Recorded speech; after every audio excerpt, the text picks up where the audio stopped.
Hello बच्चों, मेरा नाम है मोहित और आपका स्वागत है हमारे यूट्यूब चैनल न्यूज़ चैंपियन के अंदर। तो आज मैं जो अपन ने बीए सेकेंड ईयर का गेस पेपर दिया था उसी का जो वन शॉट वीडियो वो लेकर आया हूँ। इसके अंदर मैं आपको कराऊंगा भक्ति आंदोलन के बारे में, अकबर की धार्मिक नीति के बारे में, अकबर की राजपूत नीति के बारे में, औरंगजेब की दक्षिण नीति का क्वेश्चन और मुगल साम्राज्य के पतन के कारण और औरंगजेब उस पतन में कितना सहायक रहा वो वाला क्वेश्चन, और सूफीवाद से संबंधित क्वेश्चन। ये पार्ट फर्स्ट है, इसके अंदर लगभग क्वेश्चन रिवाइज हो जाएंगे। मुझे उम्मीद है कि इस पेपर से लगभग 40 नंबर का क्वेश्चन इसी ये जो वीडियो है इसी से आ जाएगा आपका लगभग लगभग। तो बिना किसी टाइम वेस्ट किए हुए जल्दी से मैं आपको शुरू करवाता हूँ ये क्वेश्चंस को। सब इससे पहले आप लेकिन चैनल को सब्सक्राइब कर दीजिए और वीडियो को जरूर से लाइक कर देना और अपने दोस्तों को जरूर से शेयर कर देना। सबसे पहला क्वेश्चन है भक्ति आंदोलन के बारे में। मैं आपको बता देता हूँ क्वेश्चन कैसे कैसे पूछा जा सकता है। भक्ति आंदोलन पे एक निबंध लिखिए। भक्ति आंदोलन की उत्पत्ति के कारणों की विवेचना कीजिए। भक्ति आंदोलन संतों का योगदान के बारे में बताइए, ऐसे पूछा जा सकता है। ऐसे पूछा जा सकता है भक्ति आंदोलन की समीक्षा कीजिए और बताइए कि भक्ति मध्यकालीन भारतीय समाज पर इसका कितना प्रभाव पड़ा। तो ये सब क्वेश्चन है जो आपको भक्ति काल से संबंधित पूछे जा सकते हैं घुमा फिरा कर। तो सबसे पहले देखते हैं भक्ति काल की शुरुआत कैसे हुई। मैं आपको बता देता हूँ होता क्या है कि जैसे ही भारत पर विदेशी आक्रमणकारी मुस्लिम आक्रमणकारी भारत पर अटैक करे हैं तो उससे क्या हुआ कि इस्लाम एक तो हिंदुओं के ऊपर या जो गैर मुसलमान था ना उनके ऊपर क्या कि जो मुस्लिम आक्रमणकारी है वो बहुत अत्याचार करे। ठीक है, इससे क्या है कि जो हिंदू हैं या गैर मुसलमान है उनके अंदर एक निराशा को भाव आगत हो। उन निराशा का भावना आसाम बदलने के लिए कोई एक जन चेतना की जरूरत थी।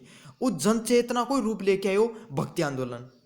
अब यह शुरुआत कठिन हुई, यह समझना जरूरी है। ये तो एक प्रारूप था क्यों क्यों शुरुआत हुई चीज की। देखो, जब क्या है कि मुस्लिम आक्रमणकारी आया तो उनके साथ कुछ संत भी आया, उनकी विचारधारा भी आई, जो इस्लामिक विचारधारा ही वह भी आई। और थे जानो कि इस्लामिक विचारधारा बा एकेश्वरवाद न मानना है, मतलब एक ही ईश्वर है, सर्वप्रिय ईश्वर वही है। तो भक्ति आंदोलन की शुरुआत कुछ एकेश्वरवाद पर भी निर्भर करा है। तो कुछ जो विद्वान ही उनको मत है कि जो मुस्लिम संत हैं या जो इस्लाम को जो भक्ति आंदोलन पर बहुत गहरा प्रभाव है, यह बात सत्य भी प्रतीत हुआ है लेकिन वास्तविकता में पूर्ण रूप से सत्य को नहीं। ये कुछ सच्चाई झूठ भी है क्योंकि इससे पहले गीता के अंदर एक श्लोक जो आवा है कि मैं द्रविड़ में जमी, कर्नाटक में मैंने विकास किया और महाराष्ट्र में कुछ दिन रही और गुजरात में जाकर बूढ़ी हुई। तो इस ये जो श्लोक है इसके अंदर अपना यो देखना पड़ा है कि जो भक्ति है अपने गीता के अंदर जो भक्ति को महत्व बताया गया है ईश्वर न प्राप्ति के लिए, तो ये चीज़ तो अपना बहुत पहले है। ठीक है, उसके बाद में क्या कि शंकराचार्य होया, संत शंकराचार्य होया जिन्होंने भक्ति आंदोलन की शुरुआत करी, जो मुख्य प्रवर्तक माने जाए ही भक्ति आंदोलन का। इन्होंने अद्वैतवाद का सिद्धांत दिया। अद्वैतवाद मतलब ईश्वर सिर्फ एक ही है, ऊपर थे पूर्ण रूप से समर्पित हो और भक्ति करो, उनके अलग अलग रूपों की विवेचना करो। यह चीज बहुत सा लोगों तक तो कौन पहुंच पाई, लेकिन उन्होंने एक नई जागृति दी। जो भारतीय जो समाज थो, जो बहुत ज़्यादा हिंदू समाज थो, वो वैदिक धर्म का कारण जिन पाखंड था, कर्मकांडा की बहुत ज़्यादा आवृत्ति थी। ठीक है, ऊंच नीच जाति पाति थी, वो सब बहुत ज़्यादा क्या है कि पीड़ित हो चुके थे। समाज जो नीची जाति के कुल थे या शूद्र था या फिर और जो लोग था वह क्या है कि बहुत ज़्यादा पीड़ित हो रहे थे इस सब चीज़ से। और खास क्या है कि जब मुसलमान आक्रमणकारी आया, मुस्लिम आक्रमणकारी आया, बाकी है कि पूरी तरीके हिंदू धर्म नष्ट करने की कोशिश करी, जिससे क्या है कि बहुत ज़्यादा पीड़ा पहुंच रही थी हिंदू समाज ने। तो शंकराचार्य एक नई जागृति लेके आया भक्ति आंदोलन के थ्रू। तो अब ये सब चीज़ अपन देखेंगे, मैं थान ऊपर ऊपर की चीज़ें बता दी सारी। सबसे पहले देखेंगे भक्ति आंदोलन की शुरुआत। तो भक्ति आंदोलन पर इस्लाम का प्रभाव दिखता है। हाँ, फरानिया बेरो पाठक की भक्ति आंदोलन पर इस्लाम को प्रभाव देखना पड़ रहा है क्योंकि एकेश्वरवाद को सिद्धांत के अंदर दिखाई दे हुआ है। लेकिन यह बात पूरी तरह सत्य भी नहीं है, असत्य प्रतीत भी होती है क्योंकि इससे पहले गीता वगैरह के अंदर, महाभारत के अंदर ऐसी चीज़ें अपने को देखने को मिली हैं। भक्ति आंदोलन की शुरुआत महाभारत काल में हो गई थी, लेकिन सबसे ज़्यादा प्रभाव पुराण काल पुराण काल में हो, मतलब कि भक्ति आंदोलन की शुरुआत तो महाभारत काल में हो गई थी, लेकिन ये जो सबसे ज्यादा निखर के कदाई भक्ति आंदोलन काल पुराण काल के अंदर। भक्ति आंदोलन का जो विकास है वो दक्षिण भारत के अंदर सर्वाधिक माना जाता है। गीता का एक श्लोक देखने को मिला है कि मैं द्रविड़ में जन्मी, कर्नाटक में मैंने विकास किया। ये भक्ति कह रही है यह चीज़, जो गीता में एक भक्ति को श्लोक कहा कि मैं द्रविड़ द्रविड़ भारत में जन्मी, कर्नाटक में मैंने विकास करो, मतलब मेरा विकास है वो बढ़ाओ हो, वो कठे हो कर्नाटक में हो। महाराष्ट्र में मैं कुछ दिन अपने आप को और विकास करने के लिए थोड़ा दिन रुकी, और गुजरात में जाके मैं बुढ़ी होगी, मतलब उठे जाके मैं रुक गई थी। मतलब संपूर्ण भारत के अंदर भक्ति रही, इस चीज़ को गीता के श्लोक के अंदर बेरो पाठ है। भक्ति आंदोलन का मुख्य श्रेय सुधारक, धर्म सुधारक शंकराचार्य ने किया। उन्होंने बौद्ध धर्म का विरोध किया, हिंदू धर्म की पुनः स्थापना करी। जय मैं थाने बता रही था कि पुराण जो वैदिक धर्म था वो एक मतलब एक तो पुराना हो चुके थे, कर्मकांड बहुत ज़्यादा था, जाति पाति बहुत थी उस चीज़ के अंदर। तो एक कारण कि वो उन्हें एक पुनरुद्धार की जरूरत थी, तो शंकराचार्य वही चीज़ को काम करो। उन्होंने बौद्ध धर्म को क्या कि विरोध करो, अपना जो हिंदू धर्म जो खत्म जो धीरे पतनशील हो चुके थे उनके की पुनर्स्थापना करने की कोशिश करी। इन्होंने ज्ञान मार्ग से मोक्ष प्राप्ति के मार्ग बताए। देखो अलग अलग मार्ग जो धर्म हो हिंदू धर्म के अंदर अलग अलग मार्ग बताए गए ज्ञान मोक्ष प्राप्ति का लेकिन शंकराचार्य कौन सा मार्ग बताया है? ज्ञान मार्ग बताया है। मध्यकाल में भक्ति को मोक्ष का साधन बताया गया। तो मध्यकाल में जो जितना भी संत होया भक्ति काल से संबंधित, उन्होंने मोक्ष को साधन क्या बताया? भक्ति ने बताया। चलो बढ़ाना कि भक्ति आंदोलन के उदय के मुख्य कारण क्या थे। तो भक्ति का सबसे जो मुख्य कारण यो भक्ति आंदोलन का उदय का मुख्य कारण था मुस्लिम शासकों का अत्याचार। क्यों है कि जय जय मुस्लिम शासक भारत के अंदर आता रही, अब भारत के हिंदुआ पर और गैर मुसलमानों पर क्या कि उन्होंने बहुत अत्याचार करो, और मुस्लिम धर्म ने जबरदस्ती अपनाने के लिए क्या कि बाध्य करो गयो। जय थे देखा होगा कि अलाउद्दीन खिलजी जहाँ दक्षिण के अंदर गयो तो वो बहुत सी चीज़ें लूटी, मंदिरान तोड़िया, जितना भी भारी आक्रमणकारी जितना भी आया सब ने बहुत ज़्यादा पिसो लूटियो। हिंदुआ ने बहुत सा हिंदुआ ने मौत का घाट उतार दिया। कई बार तो लाखों की संख्या के अंदर हिंदुआ ने मौत की घाट उतार दिया गया था, मंदिरान तोड़ दिया गया। और अब यो क्यों हो कि जय जय मतलब इस जब इतना अत्याचार हो रहा था, एक अंदर जो जनता थी या फिर जो लोग था उनके अंदर एक निराशा की भावना उत्पन्न होगी कि भाई कि जहाँ कोरोना का टाइम पर हो गई थी कि लोग निराश हो चुका था कि ये दौर तो कभी जाए उनको। जब इंसान निराश हुआ है तो भी ईश्वर की ज्यादा याद आया रहा है। वही बात है, ऐसे वक्त में एक नई आस दिखाने के लिए ईश्वर को मार्ग दिया गयो, और वो ईश्वर का मार्ग में भक्ति के थ्रू इस ईश्वर ने प्राप्त करने को मार्ग दिया गयो, उन्हीं भक्ति आंदोलन करायो। तो मुख्य कारण क्या तो इस्लामी शासकों का अत्याचार था। दूसरों क्या कि वो सरल मार्ग था। देखो शंकराचार्य तो अद्वैतवादी हो, अद्वैत एक तो शंकराचार्य एक नयो कॉन्सेप्ट निकाल के लेके आए भक्ति से संबंधित कि भाई ज्ञान मार्ग से थे ईश्वर की प्राप्ति कर सको हो। पहले कर्मकांडा की जो वैदिक धर्म था हिंदू धर्म के अंदर, वैदिक धर्म में कर्मकांडा की ज्यादा पूजा करती कि कर्म कांड करके ईश्वर न प्राप्त कर सको। लेकिन जो शंकराचार्य उन्होंने बताया था कि आप ज्ञान की प्राप्ति करके ईश्वर की प्राप्ति कर सकते हो। यो ज्यादा लोगों के अंदर को नहीं पूछ पायो क्योंकि बहुत कठिन था, लोग समझ कौन पाया। शंकराचार्य एक नए इस चीज़ के प्रवर्तक थे तो वो अपनी बात को बहुत ज़्यादा जनता तक नहीं पहुंचा पा रहे थे। लेकिन मध्य युग के अंदर कबीरदास, दादू जैसे संत हुए, गुरु नानक, इन्होंने क्या कि इस भक्ति आंदोलन को अग्रणी रूप से आगे बढ़ाया और अपनी भावना को जन चेतना के रूप में बताया। क्यों बतायो इस चीज को भी थाना गवेरो पाठक को। और एक पीछा कारण क्या तो यो एक बहुत सरल मार्ग भी तो भक्ति मार्ग। एक अंदर क्या है कि सिर्फ सिंपल थी कि लोगों ने भगवानों की भक्ति में ध्यान लगाना है, और सारा लोगों के लिए खुल्लो मार्ग हो, के लिए सारा लोग इससे जुड़ पाया।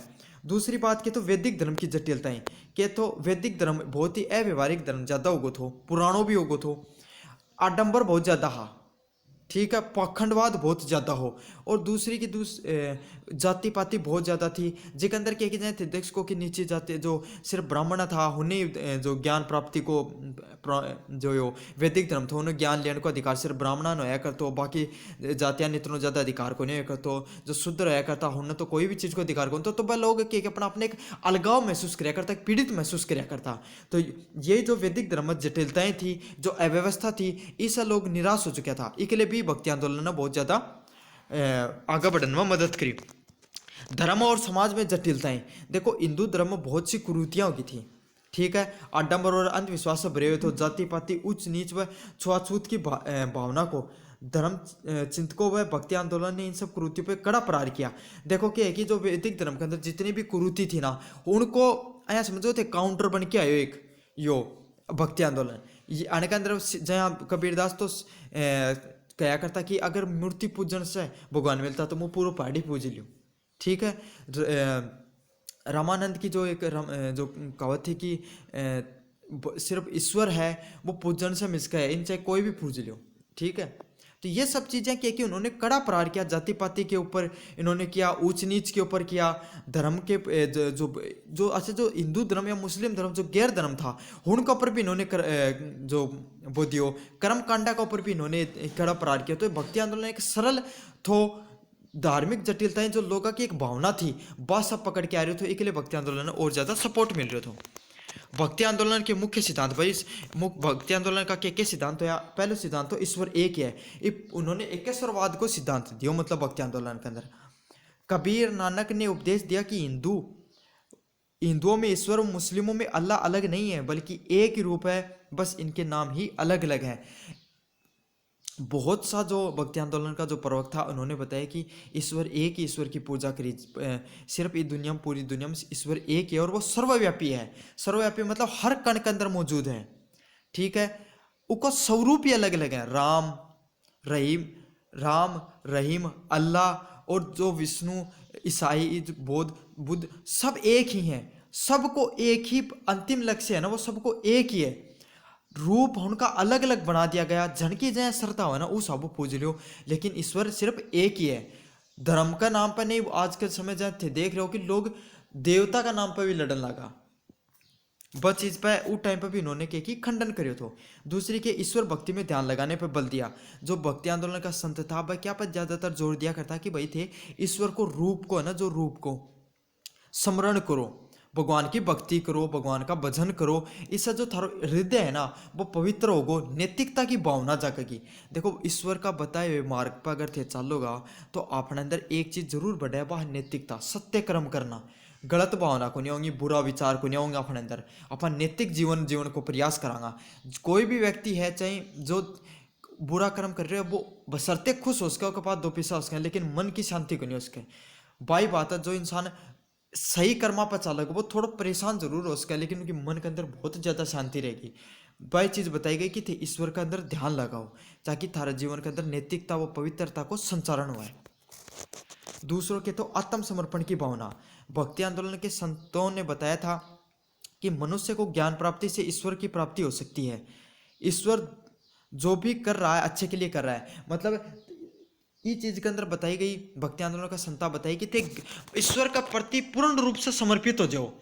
ज्ञान प्राप्त करने के अगर प्राप्त करना है तो थाने सारी चीजें भगवान ने समर्पित कर दो कि हे ईश्वर मैं जो भी कर्म कर रही हूँ वो थाने समर्पित है। अगर कोई गलत कर्म हो रहा है तो मन माफ करो और सही कर्म की तरफ मन अग्रणी रूप से आगे बढ़ाओ।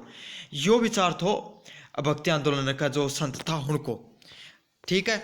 अगर थे ईश्वर की तरफ जो समर्पित करोगा, ईश्वर सर्वव्यापी है, ईश्वर सर्वशक्तिमान है, सबसे ज्यादा शक्ति है वो थारा अंदर जो काम क्रोध लोभ हन सब पर जीत प्राप्त करने में मदद करोगे। और ईश्वर में काम क्रोध लोभ मोह मोक्ष लोभ अगर ये सब चीजें नहीं हुआ तो कोई इंसान का कोई कदे भी जिंदगी में तृष्णा नहीं हुआ ना तो जिंदगी में इंसान कदे भी दुखी को नहीं उसका है। और हर सब पर विजय करना बहुत कठिन है, लेकिन यो क्या कठिन इन कठिन है सरल गुण मनास का है, ईश्वर मनास का, क्योंकि वो सर्वशक्तिशाली है। ये सब विचार की कथा भक्ति आंदोलन का संता का था, जो एक तरीका से अगर ते बहुत गहनता से विचार करोगा तो ये बहुत सही विचार भी था।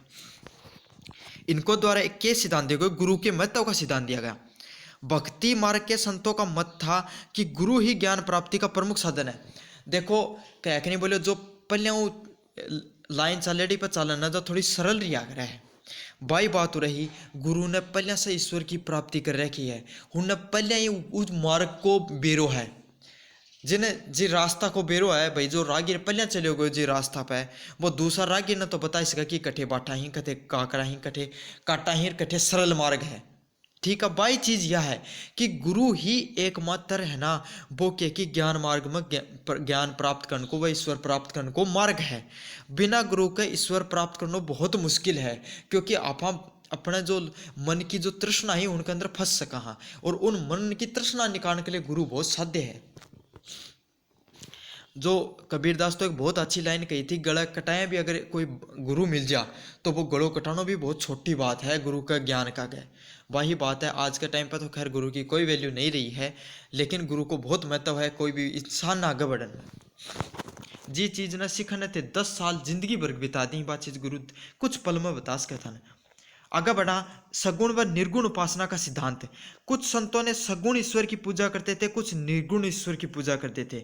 मतलब कुछ लोग मूर्ति पूजम या फिर स्वरूप पूजा के अंदर विश्वास रखा करता। सगुण मतलब स्वरूप पूजम, जैसे तुलसीदास होया था, या फिर जो ये सब के की जो और जितना भी संत होया, कुछ संत होया वह के की राम की कृष्ण की अया पूजा करया करता।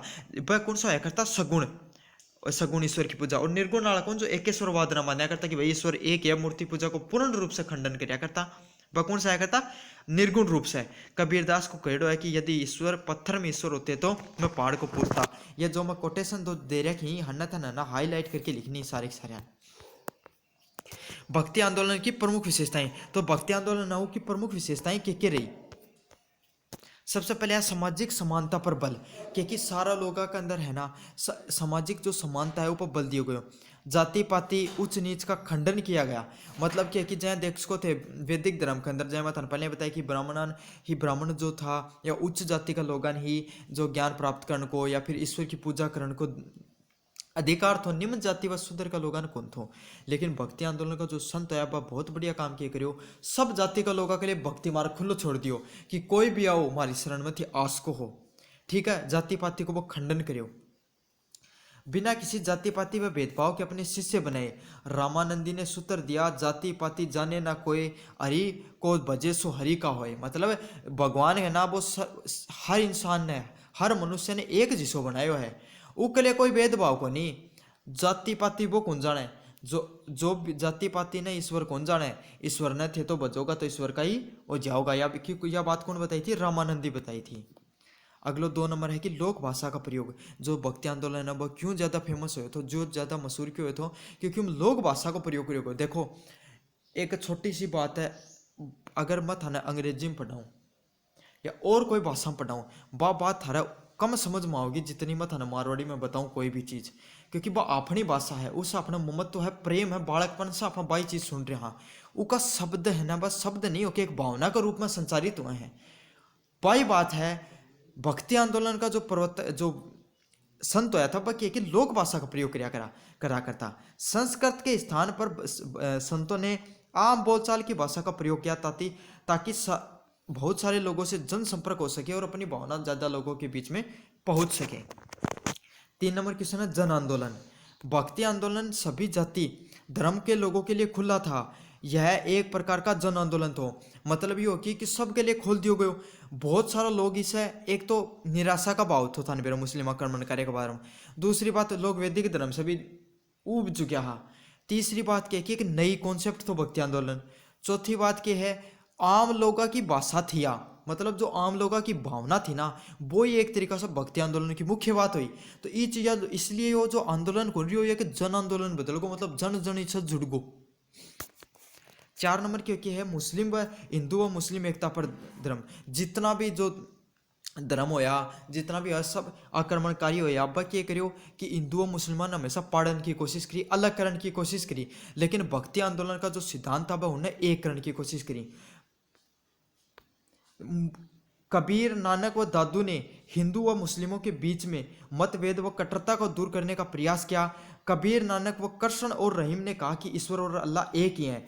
तो जो कबीर और नानक और दादू ने कहे हिंदू और मुसलमानों के बीच में जो मतभेद हो उन्हें दूर करने को प्रयास करियो, और कबीर और नानक और कृष्ण और रहीम ने कहा कि ईश्वर और अल्लाह के एक ही हैं। भक्ति आंदोलन को अपने जो क्या प्रभाव पड़े जो देखांगा कि भक्ति आंदोलन का जो समाज है उस पर क्या प्रभाव पड़ा। सबसे पहले धार्मिक एकता को दे। जो देखो हिंदू मुसलमाना का बारे में, जो हिंदुआ का बारे में जो गलत चीज़ थी उनको खंडन करे गए, कुरूतिया को तो उतनो मुस्लिमा को भी करे गए। तो ऐसा एक चीज़ हुई कि भेदभाव की भावना उत्पन्न को नहीं लोग सोचा कि दोनों में बराबरी कट्टरता हो रही है, दोनों की कट्टरता ने बराबर रूप से काटे जा रही है। तो इससे क्या हो कि इस आंदोलन में सभी धर्म व संप्रदाय के लोगों में एकता बढ़ी और सारा धर्म का लोग इससे जुड़ पा रहा था। तो इससे क्या कि एकता बढ़ी, हिंदू व मुसलमानों के बीच में एक कट्टरता का क्या हुआ, त्याग हुआ। आगे बढ़ांगा सामाजिक समानता। हिंदू धर्म में जाति पाति कुरीतियाँ इस आंदोलन से बहुत कम हो गई, मतलब जाति पाति या कुरीति थी बाकी की बहुत कम हो गई। जितना भी संत था बाकी की अच्छे स्पष्ट रूप से विरोध करे उन सब चीज़ों को। समानता का भाव बहुत कम हुआ। निम्न जाति व शूद्रों को भक्ति करने का अधिकार मिला। समानता को भाव है ना वो बहुत ज़्यादा बढ़ गो। निम्न जाति व शूद्र को जो लोग था जनाब वैदिक धर्म के अंदर जो पूजा करने को अधिकार कौन तो इसके द्वारा भक्ति आंदोलन के द्वारा किया है उन्हें ये अधिकार मिलो। तीसरा नंबर क्या है, धार्मिक पाखंडों व कर्मकांडों की कमी। मतलब वैदिक धर्म के अंदर इतना कर्मकांड था कि पूजा करो वो करो हवन करो यज्ञ करो वो करो, ये सब चीज़ बहुत ज़्यादा थी वैदिक धर्म के अंदर। तो लेकिन भक्ति काल के अंदर सिर्फ ये बताया कि ज्ञान प्राप्त करो, ईश्वर की रूप स्वरूप में ध्यान लगाओ, भजन करो, ईश्वर की भक्ति में ध्यान लगाओ थे। कोई था कोई भी चीज़ एक्स्ट्रा करने की जरूरत को नहीं। अगर थे भगवान का स्वरूप को भी अगर अनुसरण करोगा तो भी था ईश्वर प्राप्त हो सका। तो यो के एक बहुत सरल मार्ग तो, और ये सब पाखंडवाद बहुत कम हो। और हिंदू समाज में जितनी भी कुरीति थी बस सारी क्या होगी, कम होगी थी। लोक भाषाओं का प्रोत्साहन मिला। बंगाली मराठी हिंदी राजस्थानी भाषाओं को प्रोत्साहन मिलो। विद्यापति जो संत है उन्होंने मैथिली भाषा के अंदर अपने जो कथन है वह कहा। मीरा थनवेरो राजस्थान से हुई, राजस्थानी भाषा के अंदर अपना भजन गाया करती। चंडीदास ने बंगला के अंदर जो भजनों को व गीतों को जनता तक पहुंचाया। एकनाथ ने मराठी में, कबीर जयासी ने हिंदी में अपने उपदेश दिए। से लोक भाषाओं के प्रोत्साहन मिले। आया कि लोगों की मन की बात थी वह भक्ति आंदोलन से बाहर निकल के आई। अब पढ़ांगा आप अकबर की धार्मिक नीति का बारे में। यो क्वेश्चन भी बहुत ज़्यादा इंपॉर्टेंट है, मोस्ट इंपॉर्टेंट क्वेश्चन है। मैं बताऊंगा इससे संबंधित एक क्वेश्चन था पूछा गया। तो यो जो अकबर की धार्मिक नीति है का कुछ क्वेश्चन बता दी कि कहीं कहीं क्वेश्चन पूछे जा सके। क्यों थोड़ा कई बार थोड़ा सा क्वेश्चन घुमा के पूछते हैं बालका कहीं क्वेश्चन आयो नहीं तो मैं बता दूं। अकबर की धार्मिक नीति के आलोचनात्मक परीक्षण कीजिए। यो क्वेश्चन आस्क है कि अकबर की धार्मिक नीति के प्रेरक तत्व क्या थे, विवेचना कीजिए। अकबर की राजपूत नीति भी पढ़ाऊंगा एक अंदर, वो क्वेश्चन भी आस्क है। अकबर की धार्मिक नीति का मूल्यांकन कीजिए तथा इसके क्या परिणाम हुए ये सब बताइए। एक अंदर में एक एक चीज़ कराइए, एक एक पॉइंट से देखता जाइए। सबसे पहले क्या है अकबर की धार्मिक नीति। देखो अकबर ने महान क्यों जा, महान सम्राट को रूप क्यों मिलो। एक लिए मिलो क्योंकि वो सिर्फ मुस्लिम होते हुए भी गैर मुसलमान लोगों पे एक तो अत्याचार कौन कराया, उन्होंने भी उतना ही सम्मान दियो जितना वो मुसलमानों दियो। दूसरा धर्म का लोगों को भी वो भावना ने ना, धर्म का लोगों को उतना ही सम्मान करो जितना वो आपका धर्म को करो। कुछ भी कहो, अपने धर्म, अपना समाज, अपने व्यक्तित्व की विचारधारा से ऊपर उठ के दूसरे लोगों की भावना समझ के, और उस वक्त में जब वह भावना बहुत उच्च कुल पर पहुँच के, बहुत उच्च स्तर पर पहुँच के दूसरे लोगों की भावना व विचारधारा को सम्मान करना एक बहुत बड़ी बात होया करे। जन वो महान सम्राट, एक महान व्यक्तित्व बनया करे। एक छोटा सा उदाहरण दूंगा फिर ये क्वेश्चन शुरू करूँगा। एक थोड़ा विवादित टिप्पणी जरूर है लेकिन एक छोटी चीज बताऊँ। कई बार थे देखता होगा कि जो लोग कोई एक पार्टी पकड़ ली, चाहे कांग्रेस पकड़ ली, चाहे बीजेपी पकड़ ली, आम आदमी पार्टी, कोई भी हो है, वो विचारधारा का अंधभक्त जाए ही कि मैं बीजेपी ने देंगा तो बीजेपी नहीं देंगा, या एनडीए ने देंगा तो उन्हीं देंगा। चाहे वह गलत काम करो चाहे सही काम करो, वह गलत है, वह आदमी गलत ने गलत कदे कौन खसकेगा, गलत करेगा तो भी उन सही करने की कोशिश करेगा, डिफेंड करने की कोशिश करेगा। कदे भी कोई भी विचारधारा को, कोई भी व्यक्तित्व को, कोई भी इंसान को अंध मत बनो। कोई भी व्यक्तित्व को सपोर्ट करना बहुत सही चीज़ है, उसको समर्थन करना बहुत ज़रूरी है। तो वो अगर गलत कर रहे हो तो उसको निराधार व कटाक्ष करना भी बहुत ज़रूरी है। सही व्यक्तित्व वही है जो व्यक्ति को सही बातों को समर्थन खुले दिल से कर सका है, तो वही व्यक्तित्व को, वही विचारधारा को खुले रूप से कट्टरता से के कर सका है, उसकी बात काट भी सका है। यही चीज़ है थाने बताऊं कि धार्मिक नीति भी अपना देखने मिला है। अपने धर्म के प्रति प्रेम करना बहुत जरूरी है, उसको सम्मान करना बहुत जरूरी है, लेकिन दूसरे धर्म को सम्मान करना भी जरूरी है क्योंकि वह भी लोग ही हैं। काफ़ी बार देखने मिला है कि आप दूसरे धर्म के प्रति इतना कट्टर हो जाओ कि जान मान के हलीकरण में भी हमारा पीछे को नहीं हटा, यह बहुत गलत है। इस सोच से अपना हमेशा ऊपर उठना चाहिए क्योंकि ईश्वर सर्वव्यापी है। ईश्वर जब इंसान ने बनाने में अगर कोई गलती नहीं करी, उन्हें बनाने में अगर कोई प्रकार की बात नहीं करी, तो अपना भी कोई भेदभाव नहीं करना चाहिए। चलो शुरू करा हाँ आप अकबर की धार्मिक नीति पर। बाबर व हुमायूं कट्टर नीति को अपनाया। देखो जय यही मुस्लिम आक्रमणकारी पहले भी चल रहा था, उसके बाद मुगल साम्राज्य को स्थापना बाबर करी, उसके बाद हुमायूं आयो, दोनों का दोनों कट्टर मुस्लिम धार्मिक नीति अपनाई, जिसके अंतर्गत बा क्या करो, हिंदू धर्म का लोग की जनसंहार करो, मंदिर तोड़या, धर्म जबरन धर्म परिवर्तन कराया। देखो इससे क्या हो कि बहुसंख्यक भाषा में हिंदू ही था, उनके अंदर क्या कि निराशा की भावना उत्पन्न हो गई थी। उन लोगों पर जो हिंदुआ पर था पर जजिया कर लगाया, जजिया करके हो तो गैर मुसलमाना पर कर देना पड़ा, कर तो उठे रहने के लिए तो जजिया कर लगायो। तो ये जो जो बाबर व हुमायूं थे उनके द्वारा अन सब धार्मिक नीतियों को अपनाई गई। लेकिन जय अकबर आयो, अकबर क्या करियो, अपनी धर्म नीति थी वो धार्मिक नीति में परिवर्तन करियो, हिंदू व मुसलमाना समान नागरिकता दी। समान नागरिकता को अर्थ यो है कि जहाँ हिंदू मुसलमाना ने ना मुस्लिम धर्म का लोगों सम्मान मिला करतो, वही हिंदू का व गैर मुसलमान लोगों भी सम्मान मिला करतो, कोई भेदभाव नहीं होया करतो उन दुनिया के बीच में।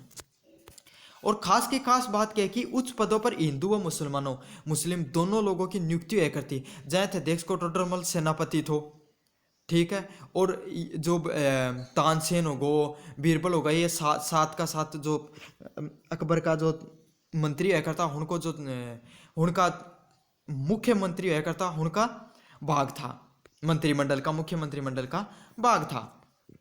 तो अकबर की धार्मिक सहिष्णुता का विकास हुआ।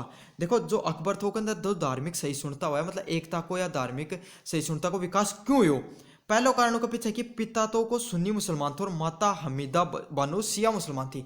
जैसे देखो मुस्लिम धर्म के अंदर शिया व सुन्नी जो दो पक्ष हैं उनका आपस में बने को नहीं, दोनों की विचारधारा अलग है। और देखो आए तो इको पिता तो सुन्नी थे और माता की थी शिया थी, दोनों अलग अलग विचारधारा से था। तो एक कि न्यूट्रल विचारधारा इससे उत्पन्न हुई अकबर की। दूसरी बात क्या है कि जो अकबर को जन्म हो वो एक हिंदू घर में हुआ था। जिस टाइम पर जो जब पैदा हुआ था अकबर, उस टाइम पर क्या है कि जो इको जन्म है वो हिंदू घर में हुआ था, इसलिए उन्हें कुछ हिंदू धर्म से संबंधित चीजें भी उन्हें समझन न मिली। उसके बाद में क्या है कि गुरु अब्दुल लतीफ व सूफीवाद से प्रभावित हो, और गुरु सलीम चिश्ती को शेख सलीम चिश्ती ने बहुत मान्या करता। जो गुरु अब्दुल लतीफ है इसका बारे में थाने बताऊँ, यो कि फारस को थो, इन्हें शिया मुसलमान तो सुन्नी मान्या करता, सुन्नी शिया मान्या करता, ठीक है। एक विचारधारा क्या थी, एक न्यूट्रल विचारधारा, मतलब एक मिश्रित विचारधारा थी, यो इन्हें बहुत मान्या करतो। जो सूफीवाद विचारधारा नहीं भी अकबर बहुत मान्या करतो। इसका कारण क्या है कि एक कट्टरता को भावना है जो जो विचारधारा की वह अकबर के अंदर को नहीं, बल्कि एक मिश्रित विचारधारा उत्पन्न हुई। दूसरी बात क्या है कि अकबर ने क्या है कि अकबर बहुत समझदार और एक समर्थ व्यक्ति, दूरदर्शी विचारधारा वाला व्यक्ति हो। उन यह समझ में आ गई कि पानी में रह के मगरमच्छा से बेर गुन कर बाई बात है, अगर अपना स्थायित्व प्राप्त करना है, अपना अपनी राजनीति व सत्ता काल है वो अगर बढ़िया चलाना है, तो हिंदू जो बहुसंख्यक रूप से हिंदू ही भारत के अंदर, उनको समर्थन तो प्राप्त करना ही पड़ेगा। तो इसलिए क्या है कि उन अकबर ने धार्मिक जो सहिष्णुता की नीति बनाई और उनको विकास हुआ के अंदर। अब बताऊंगा कि जो अकबर है ना वो अकबर की धार्मिक नीति कौन सी धार्मिक नीति थी जो अपना बेरो पाटा कि वो धार्मिक सहिष्णु व्यक्ति थे। सबसे पहले जो धार्मिक नीति के अंदर उत्पन्न हुई बाकी युद्ध बंदियों को गुलाम बनाने की प्रथा को पर रोक लगाई थी वो 1562 में, जब वो बनियो कौन थो ना, जिस टाइम से ही किया करतो कि जो जया को युद्ध होगो दो राजा के बीच में, तो क्या कराया करता, अब जो युद्ध का जो सैनिक होया करता ना उन्हें बंदी बना लिया करता, सैनिका ने बंदी बना के और उन्हें बाद में गुलाम बना के बेच दिया करता। तो सबसे पहले अकबर बढ़िया काम यही करियो तो कि जो युद्ध बंदियां ने जो गुलाम बनाने की जो प्रथा थी ना ऊपर 1562 के अंदर रोक लगा दी। उसके बाद दूसरी चीज वो क्या करी, तीर्थ यात्रा का कर्म को समाप्त करे 1563 के अंदर। क्या कर तो जहाँ भी हिंदू धर्म का लोग हैं या गैर मुस्लिम लोग हैं तीर्थ पर जाया करता ना, तो उनसे कर लिया जाया करतो। जया ही अकबर राजा बने वो सबसे पहले करना समाप्त कर दिया गया कि धर्म से संबंधित कोई भी कर को लियो जागो। हर व्यक्ति ने इस अपना धर्म से मानने के लिए वह खुली कोई भी अपना धर्म से मान सका है, तीर्थ पर जा सका, कोई भी प्रकार को कर को लियो जा सका, क्योंकि धर्म पर कोई कर्म नहीं होना चाहिए। ये सबसे पहले कौन बताया तो अकबर बताया गया तो, और ये अपना भारत का संविधान के अंदर भी है यह चीज। उसका बाद में क्या कि 1564 के अंदर क्या कि जजिया कर है उन समाप्त कर दिया गया। देखो जो अकबर था वो क्या कि 1564 के अंदर क्या करियो, गैर मुसलमान जो जितना भी लोग था वह रहने के लिए उठे, भारत के अंदर रहने के लिए कर दिया करता। वो कर को क्या नाम होया करतो, जजिया कर होया करतो। अकबर 1564 के अंदर बंद कर दियो। लेकिन जो अकबर का मंत्री था या जो मुस्लिम मौलवी था, उलेमाओ था और अधिकारी था, उनको बड़ो विरोध हो कि तू जजिया कर फिर से लागू कर। लेकिन जो अकबर था, एक दृढ़ चरित्र वाला व्यक्ति था, एक बार फैसला ले लियो तो ले लियो, वो जजिया कर काट के जजिया करना समाप्त कर दियो तो कर दियो। तो यहाँ कहें कि अकबर एक आपका धर्म के प्रति भी बहुत निष्ठावान व्यक्ति, तो 5 टाइम नमाज कराया कर, तो समय समय पर जो वो दरगाह में भी जाया कर, तो लेकिन वो दूसरे धर्म को भी बहुत सम्मान कराया कर। तो उसके बाद में के चौथा नंबर पॉइंट के इबादत खानों का निर्माण। मैं थाने बताऊँ इबादत खाना क्या होया करता। फतेहपुर सीकरी के अंदर अकबर इबादत खाना को निर्माण करायो 1575 के अंदर, जिसके अंदर के एक यहाँ को एक किलो या फिर एक यहाँ की स्थल को निर्माण कराया कर, तो जन को नाम इबादत खाना था। जन के अंदर जो मुस्लिम धर्म से संबंधित मौलवी व उलेमाए बैठा करता, मतलब जो पंडित जो आपा बोला ना, वह मुस्लिम धर्म का जो बहुत धर्म ज्ञाता था वह बैठा करता। वह आपस में जो इस्लाम धर्म है उसकी जो विचारधारा ही उन पर आपस में क्या बहस कराया करता। अब इबादत खाना के देखने मिले और उठे अकबर खुद प्रेजेंट होया करतो, उनकी बहस सुनया करतो। थोड़ा सा दिन यो काम तो बढ़िया चले, लेकिन बाद में अकबर के देखने लगे कि शिया और सुन्नी जो जो विचारधारा का लोग हैं आपस में गाली गलौज पर तरया, कट्टरता उनके अंदर बहुत ज़्यादा बढ़ रही है, माहौल ख़राब होगो। तो यह चीज़ अकबर को उठी समझ में आया कि इस्लाम धर्म भी पूर्ण रूप से सही को नहीं। वो यही चीज़ देखने के लिए शुरू करियो थो कि भाई के सही है के गलत है, कि इस्लाम धर्म भी पूर्ण रूप से सही है को नहीं। लेकिन जय वो जो पंडित था या विद्वान लोग था मुस्लिम धर्म से संबंधित, उन्होंने इबादत खाना में उनको व्यवहार देखे तो समझ में आया कि कोई भी धर्म पूर्ण रूप से सही को नहीं उसका। छठा नंबर किसने इबादत खानों को सभी धर्म के लिए खोल दिया।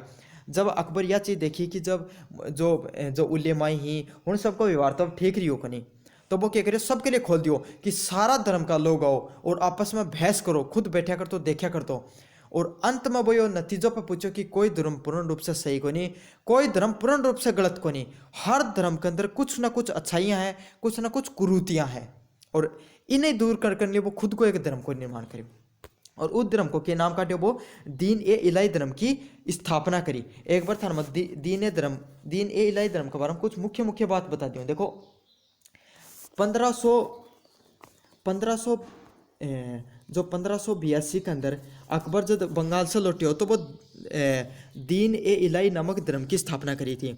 जो दीन ए इलाही जो धर्म थी उसकी मुख्य मुख्य बात के थी। एक चीज़ तो यह कहेगी कि ईश्वर सिर्फ एक ही है, ठीक है, और अकबर उसको सर्वश्रेष्ठ पैगंबर है, मतलब अकबर खुद ने सबसे ऊंचो बताए गए थे, और ईश्वर एक ही है। सम्राट का सजदा करना आवश्यक है, मतलब जो अकबर सम्राट है उसको तो सजदो करियो, क्योंकि भाई बात है बनाए अकबर तो वही सबसे बड़ा सम्राट बना को, मतलब वही ईश्वर बना कोई धर्म को। इस धर्म में जब दो सदस्य आपस में मिलते थे तो अभिवादन के रूप में एक अल्लाह कहता था, अल्लाह ओ अकबर कहता था, दूसरा जलाई इलाई कहता था। मतलब क्या कि दो लोग जब आपस में मिला करता जाए, हिंदू धर्म में राम राम कहे जावे है, मुस्लिम धर्म के अंदर अल्लाह अल्लाह कहे जावे है, यहाँ इस दीन इलाही धर्म में क्या कहे जातो, एक जनो खगो अल्लाह अकबर, दूसरो जिला ए इलाई खगो। चौथा पॉइंट के तो जहाँ तक संभव हो सके धर्म के सदस्यों को मांस मदिरा से दूर रहना है। मतलब क्या बताया गया कि जितना दूर हो सके ना मांस व मदिरा से दूर रहना है। प्रत्येक सदस्य को सूर्य व अग्नि की उपासना करना आवश्यक है, मतलब प्रत्येक सदस्य है उनके की अग्नि की उपासना करनी बहुत जरूरी है। प्रत्येक सदस्य को अपने जीवन व मृत्यु बोझ देना आवश्यक है, तो जीवन व मृत्यु बोझ देना आवश्यक है। तो ये कुछ पॉइंट था जो दीन इलाही से संबंधित था। अब मैं दीन इलाही खत्म क्यों है यो भी बता देता था। इको क्या कारण था, अकबर ने दीन इलाही के प्रचार का कोई प्रयत्न नहीं किया।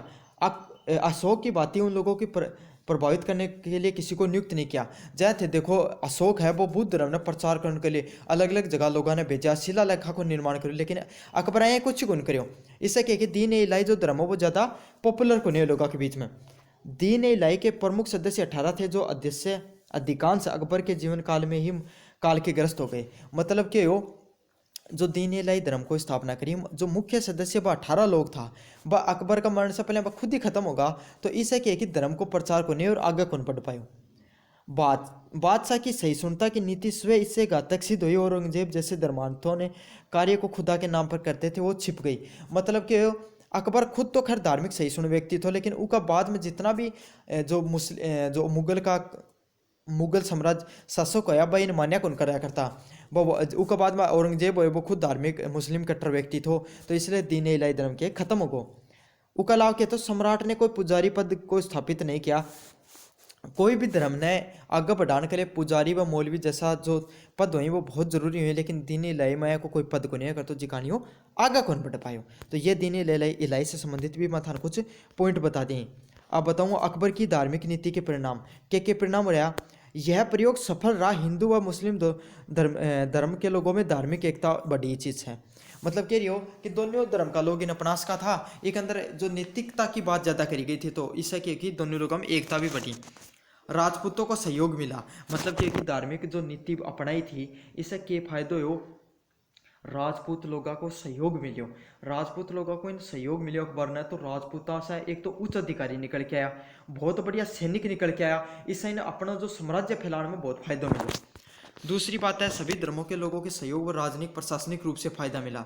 मतलब भाई बात है, सबसे ज़्यादा जनसंख्या थी वह हिंदुआ की थी, उन लोगों को समर्थन मिलो, तो क्या कि जो अकबर है ना, बहुत सी जगह युद्ध करने की जरूरत ही कौन पड़ी अकबर ने। जो अकबर को आधिपत्य स्वीकार कर लिया करता बहुत सा राजा, तो एक कारण क्या है कि जो अकबर को जो राज्य था वो बहुत बढ़िया चल रहे थे, राजनीतिक व प्रशासनिक रूप से भी उन्हें फायदो मिले थे। अब पढ़ांगा अकबर की राजपूत नीति के बारे में। अकबर एक साम्राज्यवादी शासक था, वो दूरदर्शी विचार रखा करते। देखो अकबर की एक राजपूत नीति अपनाई जो बहुत फायदेमंद हुई। राजपूत नीति के अंतर्गत क्या करो जाए, देखो तो जोधा से विवाह कर लियो तो अकबर जो